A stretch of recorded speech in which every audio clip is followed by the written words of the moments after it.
What's up, Shady Sports Network? I'm here with a very special guest. I'm here with Mr. Alice Malchow. I hope I said that right. Um, but man, really excited to have you on. Alice currently covers all sports, mainly ELF. So right off the bat, man, ELF this season has been wild. You have teams folding, teams coming in. You have one team that folded and then came back. So talk to me about this season. Yeah, it's been a crazy third season for the ELF. It expanded from 14 teams last year into what was supposed to be 18 teams. Now we're down to 17. The league has pushed for a goal of 24 teams, but I think they might have to back off that for the immediate future. We saw the Leipzig Kings fold just after week 5 or 6, I believe, and we almost had another one, but they seem to bounce back in the Prague line. So the drama from the ELF has been not missing at all. It's been plenty of stuff to write about. So, the ELF, obviously you talked about a third-year league.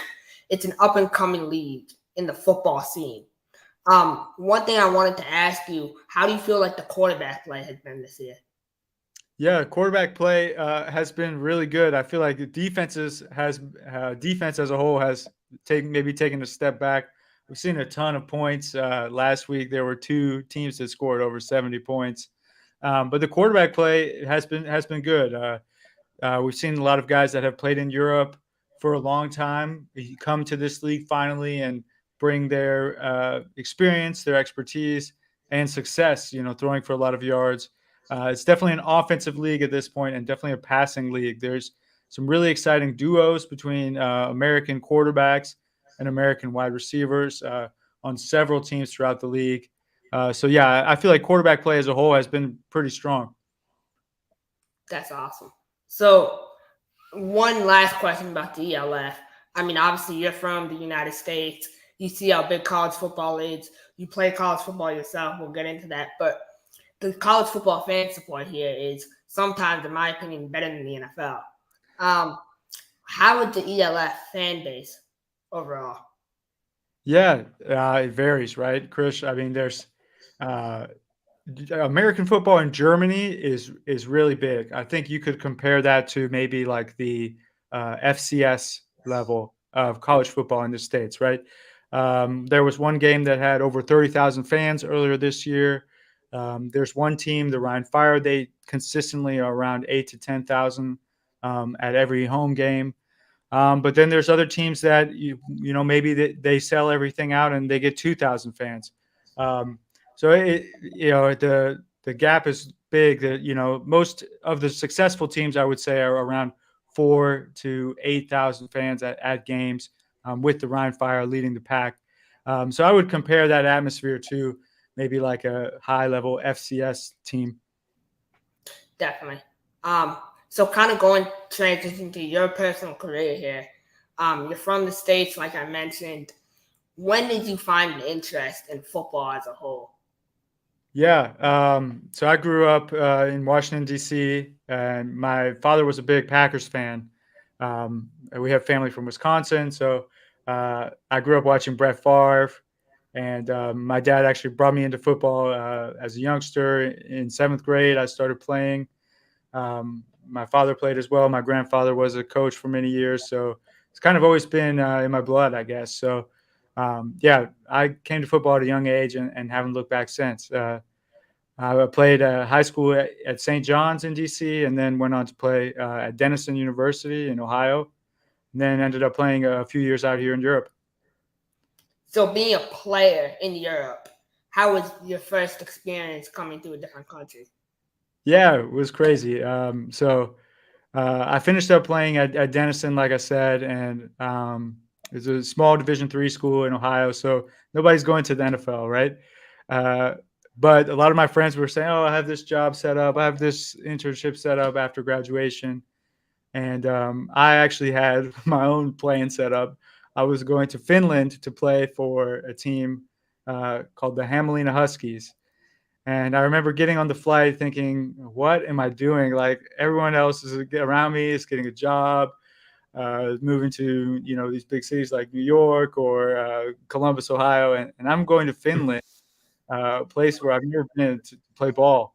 But it was a great experience. I got there right off the plane, went to practice, and 2 days later we had our first game. And once I was out there playing, I knew I made the right choice.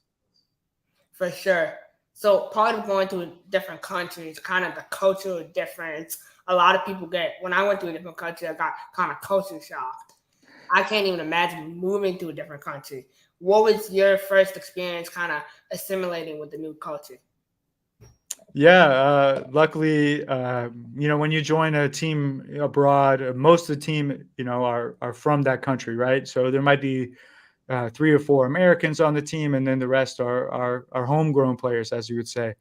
So these guys took me out. They showed me kind of what life is like in Finland, and yeah, I remember they had we went out after the first game, and there was a shot called Salmonaki, and this is like pure licorice alcohol, but it's like this one of the signature drinks of Finland, and they are obsessed with the licorice flavor. To me, I don't really like licorice, to be honest. I would never pick it out of the candy aisle, right? But they loved it, so that was definitely something that threw me off. Definitely. So, how long have you lived in overseas for?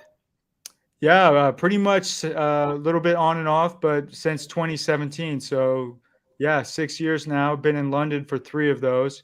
After the team in Finland, I ended up playing one season in France in Nice, which was just like this beautiful coastal city, just a great, great town. And then I played 2 seasons in Germany as well before eventually coming here to the UK. Definitely. So, currently, what is your role day to day looking like in terms of work and kind of balancing your passion of covering football? Yeah, great question, Krish. It's a little bit different every day, right? I'm sure you know how it is, right? You're working. You figure out maybe Tuesday nights I'm free. I'll jump on and try to get a guest. Right now I'm doing several projects for AFI. Help a lot with the writing for various leagues. We cover the ELF, American football, basically throughout the world, really. And we also run a podcast as well, chatting about mostly the ELF. So, yeah, it's a balance, right? But you make time for the things you care about. So, yeah, find a night or two during the week and make time to stay involved with the game that I love. And yeah, it's a good hobby for me for sure. Definitely. So, kind of coming up on my couple final questions here. When you look at the state of college football, I just learned recently that this college football played in Canada. I was shocked. I didn't realize. I knew there was colleges overseas. I didn't realize they played American football. So, looking at college football, and I think of the CFL, I think of how huge of a league that is. Realizing that there's players who play college football that are single-handedly making more than a CFL starting quarterback and a starting running back combined is insane to me. What is your opinion on the state of the NIL? Yeah, crazy, right?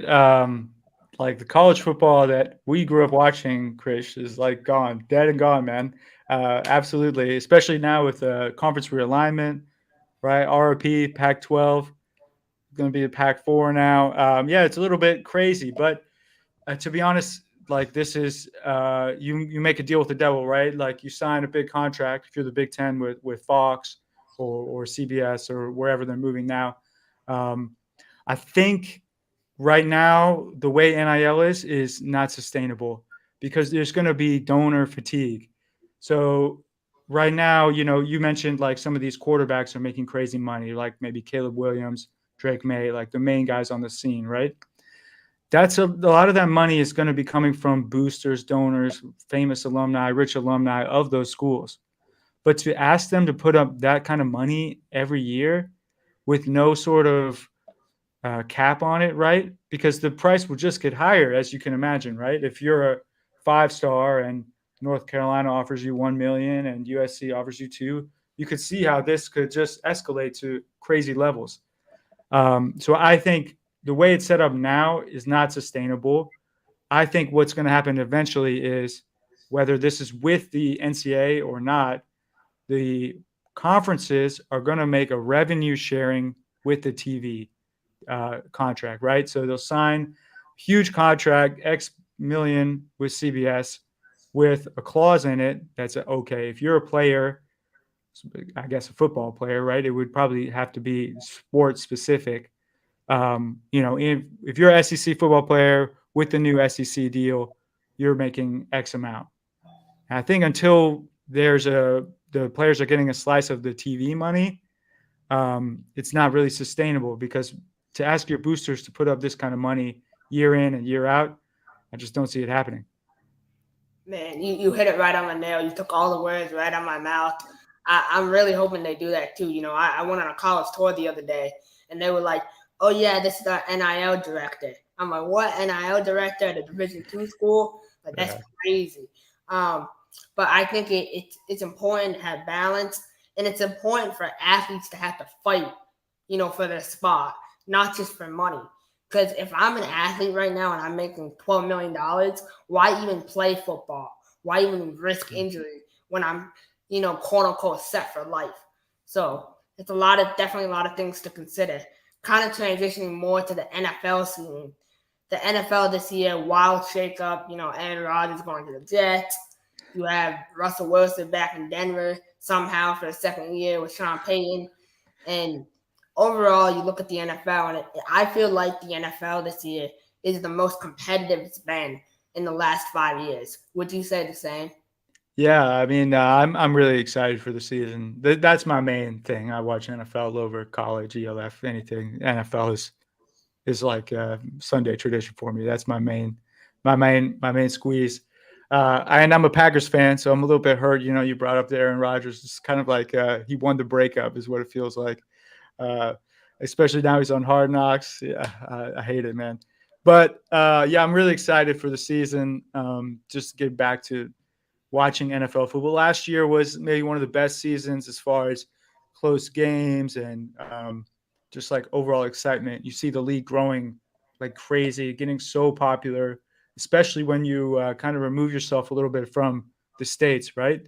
So, this being my third year in the UK, I think the NFL is bigger than ever. Like, I'm getting advertisements. Oh, watch NFL at this bar, watch NFL at this restaurant, like all the time. Like, people in the streets are wearing NFL gear more than ever. Like, you just see the league blowing up like crazy over here. And I think another exciting season in 2023 will only boost that. Definitely. And one thing really interesting about living in London, kind of like I alluded to off camera, my dad lives in London, it's a 1-2 punch. You get Premier League soccer in the morning at 9 a.m., and it runs all the way up to NFL. Do you think that, I guess now ESPN in talks to purchase their own betting company? Do you think that's something that they can kind of control on, where you have a 1-2 punch to market the game more? Yeah, it's crazy, right? Like Penn now is going to be part of ESPN. I was just like looking at that today. Shout out Barstool. Now they're back on pirate ship mode. Yeah, it's crazy. We'll see how they balance it. I guess the idea would be that you have like the ESPN app, right? And then you could wager within the app. But I guess it depends what state you're in. There's so much regulatory fences up on this. But I think eventually, if you're watching Premier League and you want to throw a bet on it, you could probably just do it in the ESPN app, or maybe like from your smart TV, right? How crazy would that be? But yeah, it'll be really interesting to see what ESPN does. They're making some big moves lately, right?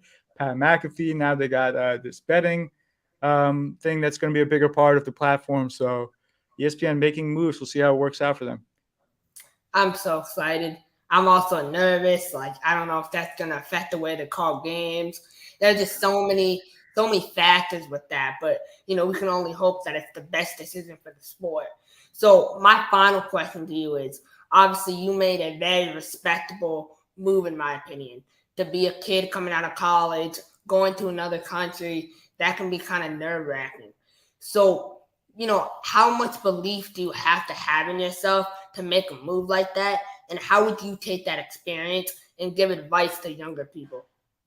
Yeah, I would just say like put yourself in uncomfortable situations, right? That's the only way to grow. For me, that was definitely an uncomfortable situation. It would have been easy for me to just, get on LinkedIn and apply to a bunch of jobs and be working 9 to 5, right? But the experiences that I had in Finland led me to live in France and Germany and make all these connections that I never would have made. And that was all just because I knew that, uh, you know, everything is going to be all right. I know myself. I know I can play football, first of all, and I know that I can adjust to whatever situation is waiting for me in Finland. And luckily, it was a great situation. The team took care of me, made things easy as possible. But yeah, just putting yourself in uncomfortable situations, being comfortable taking risks, and that's the only way to grow as a young man. So I would definitely encourage people, leave your hometown if you can. Look for new experiences that might scare you a little bit. Well, Alex, that's really great advice. I used to be that one guy that would go to my local park, and I would consider that leaving my hometown. But as I've gotten older, I kind of understood the importance of going overseas, exploring different things. So it's been a real honor to talk to you. You're my 99th episode. Wow. Network. You actually are my first guest from overseas. So that's a huge honor to be able to talk to someone with a different perspective. I wish you the best of luck. Where can people find you on social media, and how can we read your great articles? Yeah, go ahead, follow at Euroball_Chow on Twitter. And if you follow my content, check out AmericanFootballInternational.com. Definitely. Well, have a great rest of your day, man. I know it's late over there, so go get some rest, and I will talk to you here real soon. All good. Thanks, Chris, for having me. Appreciate you. Yes, sir, man. I'm a game changer.